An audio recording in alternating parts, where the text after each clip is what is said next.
Taste the Daily.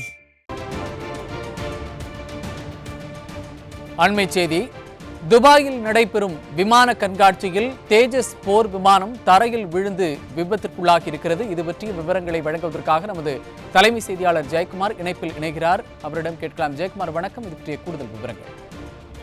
வணக்கம் செய்து. துபாயில் நடைபெற்ற விமான கண்காட்சியில் இந்திய போர் விமானமான தேஜஸ் தரையில் விழுந்து நொறுங்கி இருக்கிறது.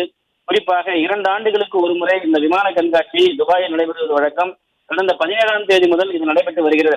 இந்த கண்காட்சியில் உலக நாடுகளிலிருந்து போர் விமானங்கள் மற்றும் தளவாட உற்பத்தி நிறுவனங்கள் என சுமார் 1500க்கும் மேற்பட்ட நிறுவனங்கள் பங்கேற்றுள்ள நிலையில் இந்திய விமானப்படைக்கு சொந்தமான அந்த விமானங்கள் சாகசத்தில் ஈடுபட்டு வருகிறது. இந்தியாவுடைய உள்நாட்டிலே தயாரிக்கப்பட்டிருக்கிற தேஜஸ் போர் விமானம் கண்காட்சியிலே காட்சிப்படுத்தப்பட்டிருக்கிறது. குறிப்பாக தினசரி விமான கண்காட்சி நடைபெற்று வரக்கூடிய நிலையிலே இந்த சாகசத்தில் ஈடுபட்டு கொண்டிருந்த போது வானிலை வட்டமடித்துக் கொண்டிருந்த போது தேஜஸ் விமானம் குறிப்பாக கீழே விழுந்து நொறுங்கி இருக்கிறது. மக்கள் நடமாட்டம் இல்லாத பகுதிகள் அது கீழே விழுந்ததால் மிகப்பெரிய அளவிலே உயிர் சேதம் தவிர்க்கப்பட்டிருக்கிறது.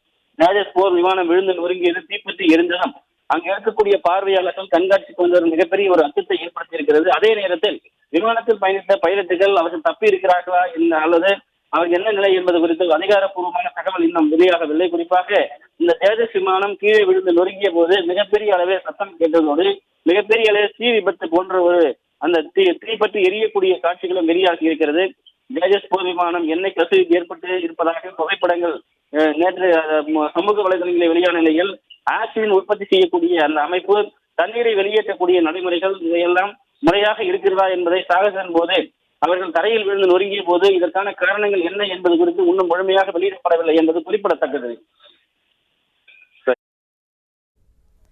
விவரங்களை வழங்கியமைக்கு நன்றி ஜெயக்குமார்.